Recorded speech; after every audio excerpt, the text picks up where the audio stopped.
Right now it's raining. It's been raining for about an hour. And right here I've got a drip. And another one right there. And if I go over here, oh, there's another drip. And I have another one over here. So I don't have a serious roof leak problem, but it is leaking up there. So I've been trying to figure out a way to waterproof a concrete dome in a way that will last a really, really long time. I have consulted many people on this question, and the best I've got so far, I mean, this is pretty much what everyone says, is paint something on, and people have different products. Oh, this product will do it. No, this product is even better. No, paint this on. Oh, you don't know what you're talking about, Jamie. Just paint this stuff on, and you're good. The problem with all the paint on options is they last 5 years, 10, I mean, nothing's lasting over 20 years out in the tropical sun. And none of this is anywhere near the kind of longevity I'm going for. I want something that has a chance to last 1,000 years. That's my target. Doesn't mean I'm going to get that, but that's what I'm aiming for. So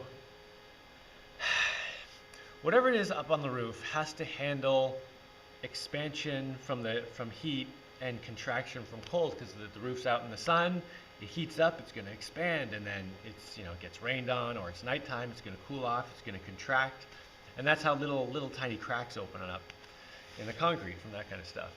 And it also has to handle being out in the sun all the time, because the sun baking any kind of painted on product turns it to crap in a few years. So what can handle the sun? Masonry, concrete. Problem is, it's already concrete and that cracks, right? I also need something that can handle some movement, like just a tiny bit of movement, like microscopic movement, and stay waterproof. So I'm just going to cut to the chase. Here's what I've come up with. Oh, you'll have to excuse my fingernails. I have a pile of kids, so whatever. Okay, let's say this is the concrete roof surface right here. Start with some fresh concrete, thinly smeared on there. This is just sand, cement, and water, no rock, so you can just smear it on nice and thin. Then a sheet of plastic, and the sheet of plastic comes down along the bottom edge of where you're working, but leave some space up here so that we can put some netting on top of the sheet of plastic. And the netting's going to have to be different than this, obviously. We'll get to that in a second.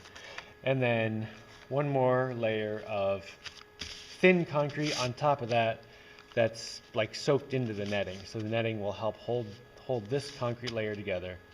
And since the netting goes above where the plastic sheet is, even if this doesn't stick to the plastic sheet at all, it'll be held in place by the netting all the way like along this edge and this edge, and then it can kind of hang freely down here and shift a tiny bit. This is exaggerated obviously, but like fraction of a millimeter, as with thermal expansion, this can move a little bit. And then there'd be another tile here and another tile here and another tile here, just overlapping all over the roof. There'd be ones beside. It would end up looking like dragon scales, like this. So it would end up looking kind of like this. Oh man. But way bigger than this picture, obviously. It's going to be a lot of work, a lot of scales. So I'm calling these dragon scales because, I don't know, that's just what I'm calling them. And the tricky part of this plan was finding the right mesh. Okay, so this top layer of concrete is soaked into this here mesh. Now, obviously, I'm not a millionaire. I need some mesh that I can, get available relatively cheap and easily. So that's one consideration. Another consideration is I want pretty small holes in the mesh. This is too big, even when you scale it up. Like I want holes smaller than this because I want to smear the concrete on pretty thin, and if it cracks here and a chip comes out, well then the plastic's exposed. That's going to break down in the UV light and make a hole. So I want much tighter mesh than this. And so after scouring the internet, I finally figured out that I just need to type in construction debris netting.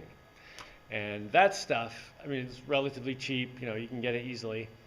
And it has very small holes because, this is to go around construction sites to make sure no pieces come out that could fall and land on someone's head or anything.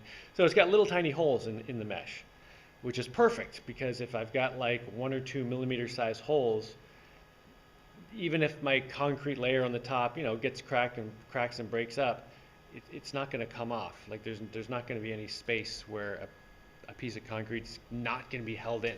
So I've ordered a bunch of this netting and some sheets of plastic, and there's one other consideration with the sheet of plastic here. Okay, so let's take off our top layer of concrete and our mesh, and here we've got this plastic. And this is just, whatever plastic, polyethylene I think it is. So I've ordered 2 types of plastic. One is 6 mil black, just smooth, and the other one is 6 mil clear, because it didn't come in black, with reinforcing strings in it. So it's got a mesh, I think they're 1 centimeter by 1 centimeter mesh in the plastic to reinforce it.